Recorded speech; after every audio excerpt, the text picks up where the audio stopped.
Hello दोस्तों, मंजो हिंदी कहानी में आपका स्वागत है। आज की कहानी है दरखत रानी। पुराने जमाने में किसी गांव में एक बूढ़ा आदमी रहता था। उसकी शादी को 20 साल हो गए थे, पर वह औलाद की दौलत से महरूम था। भगवान की कृपा से बूढ़े की औरत का पांव भारी था। नई नई चीजें खाने को उसका जी चाहता था। बूढ़ा भी अपनी बिसात के मुताबिक उसे खाने की चीजें लाकर देता था। एक रोज बूढ़े की बीवी को खट्टे मीठे बेर खाने की बहुत ख्वाहिश हुई। गर्मी के मौसम में बेर कहाँ मिलते हैं। फिर भी बूढ़ा बेरों की तलाश में जंगलों में भटकता रहा। एक दिन जंगलों में इधर उधर बेर तलाश करते हुए वह एक तालाब के किनारे पहुंचा तो एक बेर की झाड़ी नजर आई। बूढ़े को बहुत खुशी हुई। वह अपने दोनों हाथों से बेर इकट्ठे करने लगा। अभी झोली भर बेर ही तोड़े थे कि एक आदमखोर मगरमच्छ ने अपना बड़ा सा मुंह पानी से ऊपर निकाला और जोर से सांस खींची। उसके सांस लेने से एक जोरदार आंधी चली और बूढ़ा कमजोरी की वजह से अपने को न संभाल पाया और तालाब में आ गिरा। बूढ़ा अपने को संभालते हुए किनारे तक पहुंचना ही चाहता था कि मगरमच्छ ने इसके पांव ही पकड़ लिए। बूढ़ा उससे कहने लगा, भाई, खट्टे मीठे बेरों की तलाश में मेरे पांव घिस गए और फिर जब बेर मिले तो मेरे रास्ते में तू रोड़ा बनता है। तेरी यह मक्कारी मुझ पर कोई असर नहीं करेगी। बहुत दिनों से इंसान का गोश्त खाने को नहीं मिला। तेरी करारी हड्डियों को चबाने में मुझे बहुत मजा आएगा। आज मैं तुझे खाऊंगा। मगरमच्छ ने लार टपकाते हुए कहा। क्यों मुझे तू क्यों खाएगा? इसलिए क्योंकि तूने मुझसे बगैर इजाजत लिए मेरे बेर लिए हैं। भाई, मैं यह बेर बहुत मजबूरी में ले रहा हूँ।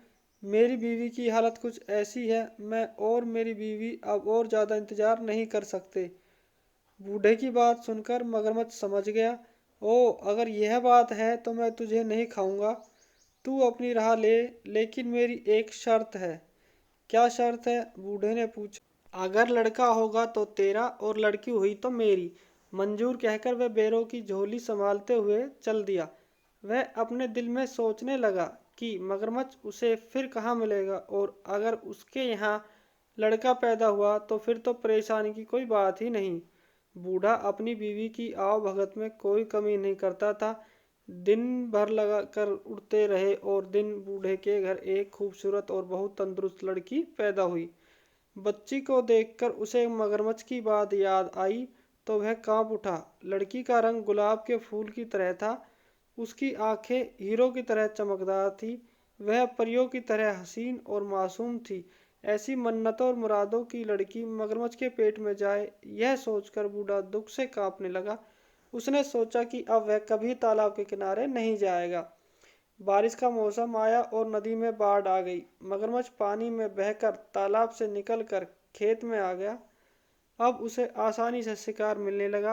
एक दिन बूढ़ा खेत से सब्जी तोड़कर ला रहा था तो रास्ते में मगरमच्छ ने उसे रोककर सवाल किया।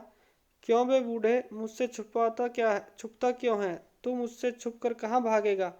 सीधी तरह बता, तेरे यहाँ लड़की हुई या लड़का? लड़की हुई है, बूढ़े ने सहमी हुई आवाज में कहा। तो फिर वह मेरी है। मेरी अमानत को अब तक तूने अपने पास क्यों रखा है? क्या तू अमानत में खयानत करना चाहता है? इतनी छोटी बच्ची को तुझे कैसे दे दूं? बूढ़े ने कहा। 14 साल पहले तूने मुझसे वादा किया था।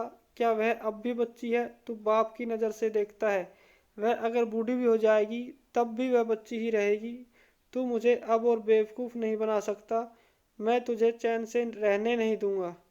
देख, अगर तूने लड़की को कल ही लाकर मुझे नहीं दिया तो मैं तुम तीनों को एक एक कर खत्म कर दूंगा। मगरमच्छ ने कहा।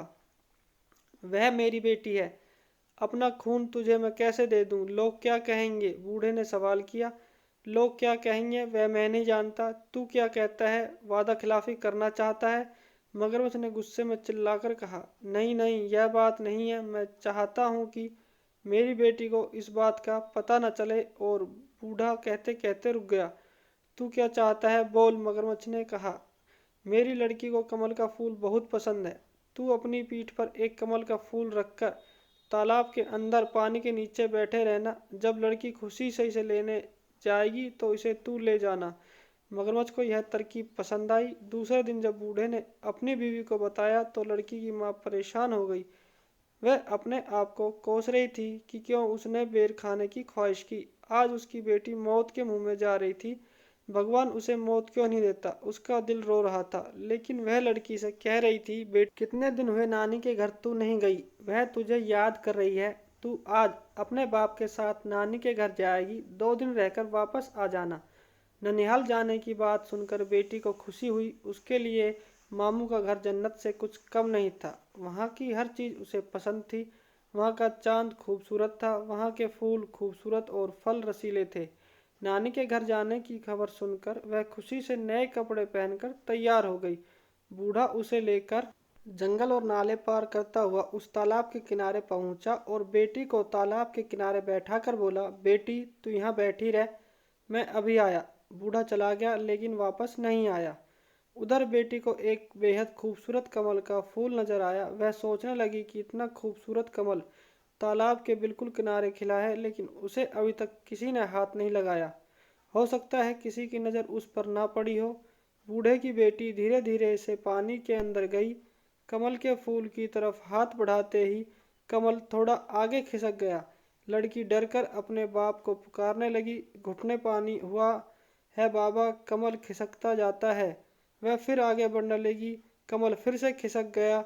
लड़की चीख कर अपने बाप को पुकारने लगी, छाती पानी हुआ है बाबा, कमल खिसकता जाता है। बाप वहाँ होता तो जवाब देता। उसे डर लग रहा था। वह सोच रही थी कि वापस चली जाए। उसी वक्त बड़ी बड़ी लाल आंखों वाला मगरमच्छ मुंह खोले पानी की सतह पर दिखाई दिया। बूढ़े की बेटी मगरमच्छ को सामने देखकर घबरा गई और चीखने लगी, लेकिन उसकी चीख जंगल में गूंज कर रह गई। पर उसका बाप वापस नहीं आया। मगरमच्छ उसको अपने बड़े बड़े पंजों में पकड़कर तालाब के दूसरे किनारे एक गुफा के अंदर ले गया और वहां लड़की को छोड़कर वापस आ गया। लड़की की मासूमियत और खूबसूरती को देखकर उसे खाने का इरादा इस वक्त उसने छोड़ दिया। राहगीर जो तालाब में नहाने या पानी पीने आते थे, उन्हें वह पेट भरकर खाता और उस आदमी के पास खाने का जो सामान होता उसे लाकर इस लड़की को देता। लड़की इस गुफा में पड़ी रहती, पर मगरमच्छ के डर से वह कुछ बोलती नहीं थी। इस तरह दिन गुजरते गए। चारों तरफ इस तालाब का मगरमच्छ आदमखोर के नाम से मशहूर हो गया था। डर के मारे कोई राहगीर इस तालाब की तरफ नहीं आता था। मगरमच्छ भूख से बेकरार होने लगा। उसने तालाब की बड़ी बड़ी मछलियों को खाकर खत्म कर दिया। अब वह भूख के मारे मरने लगा। जंगल की गाय बकरी भेड़ भी वह भूख की शिद्दत में खा गया। अब उसके डर से वहां कोई जानवर भी पानी पीने नहीं आता था। जब उसे जोर की भूख सताने लगी तो वह बूढ़े की बेटी के करीब आकर उसे अपनी लाल और ललचाई आंखों से घूरने लगा। बूढ़े की बेटी समझ गई कि अब उसकी बारी थी, लेकिन मगरमच्छ ने उस दिन नहीं खाया। सोचने लगा कि अब उसके दांतों में धार नहीं थी, उन्हें लोहार से तेज कराने के बाद उस लड़की को खाएगा। यह सोचकर वह लोहार के पास चला गया। इधर बूढ़े की बेटी अपनी जान बचाने की तरकीब सोचने लगी। गुफा में जितने सोने चांदी के जेवरात मगरमच्छ ने लाकर रखे थे, उसने सबको इकट्ठा किया और एक टोकरी में रखकर सूखे पत्ते और छोटी छोटी लकड़ियों से उसे ढक लिया और अपने जिस्म पर कीचड़ लेप कर अपनी सूरत एक अंधी बुढ़िया जैसी बना ली और टोकरी कमर पर लाद कर लाठी टेकते टेकते जाने लगी। जैसे ही गुफा से बाहर निकली, उसी वक्त मगरमच्छ आ गया और दहाड़ कर पूछने लगा, तू कौन है? बूढ़े की बेटी डर से कांपने लगी, लेकिन बाद में खुद को संभालते हुए कहने लगी, मैं अंधी बूढ़ी हूँ, हड्डियों की लड़ी हूँ। मेरे बदन में क्या है जो तू खाएगा? तू अपनी गुफा को जा, वहाँ तेरे लिए एक तंदुरुस्त लड़की मौजूद है। उसकी हड्डियाँ चबाने में तुझे मजा आएगा। मगरमच्छ उसे पहचान न सका। उसके मुंह में इंसानी गोश्त के मजे को सोचकर पानी आ गया और वह तेजी से गुफा के अंदर चला गया। बूढ़े की बेटी उससे छुटकारा मिलते ही घबरा कर दौड़ने लगी और घने जंगल में गुम हो गई। वह सोच रही थी कि जिस माँ बाप ने उसे धोखा देकर मगरमच्छ के हवाले कर दिया। वह उनके पास नहीं जाएगी। वह यहीं कुछ सोचते हुए घने जंगल में चली जा रही थी कि उसे शेर की गरज सुनाई दी। उसका दिल जोर जोर से धड़कने लगा। वह खौफ के मारे इधर उधर छुपने की जगह ढूंढने लगी। इतनी देर में एक हाथी के बराबर ऊंचा और बड़ा शेर उसके सामने आ गया। डर के मारे वह सामने एक बड़े बरगद के दरख्त के तने से चिपट गई और रो रो कर मजबूरन दरख्त से दरखास्त करने लगी, ए दरख्त तू फट जा, मैं तुझ में समा जाऊं और तू बंद हो जा। यह सुनते ही दरख्त सचमुच फट गया और वह उसके अंदर चली गई और दरख्त बंद हो गया। एक दिन एक राजकुमार शिकार करने के लिए उसी जंगल में आया। वह दातुन के लिए एक शाख काटने लगे कि उसके कानों में यह आवाज आई, राजकुमार धीरे काट, कहीं मेरी आँख फूट न जाए, मेरी नाक कट न जाए, मेरा हाथ टूट न जाए। यह सुरीली आवाज सुनकर राजकुमार को हैरत हुई और वह दातुन लिए बगैर राजमहल वापस चला गया। वह रात भर उसी जादुई दरख्त के बारे में सोचता रहा। राजमहल में राजकुमार की शादी की तैयारियां हो रही थी। ज्योतिषी और पुरोहित राजकुमार को समझा रहे थे, लेकिन राजकुमार की बस एक ही जिद थी कि वह उसी दरख्त से शादी करेगा। अगर उसकी शादी उस दरख्त से नहीं हुई तो वह अपनी जान दे देगा। राजकुमार राजा की इकलौती औलाद था। उसकी नज़र में शादी की अहमियत बेटे की जिंदगी से कम ही थी, इसलिए राजकुमार की ख्वाहिश पूरी की गई। उसी दरख्त के साथ उसकी शादी की रस्म अदा की गई। राजकुमार ने उस दरख्त को वहां से उखाड़कर अपने महल के पास बाग में लगवा लिया। बूढ़े की बेटी रात गए दरख्त से निकलती और महल के अंदर जाकर सब काम पूरे करती और सुबह होते ही वापस दरख्त के अंदर चली जाती। एक रोज राजकुमार ने छुपकर बूढ़े की बेटी के ये सब काम देखे।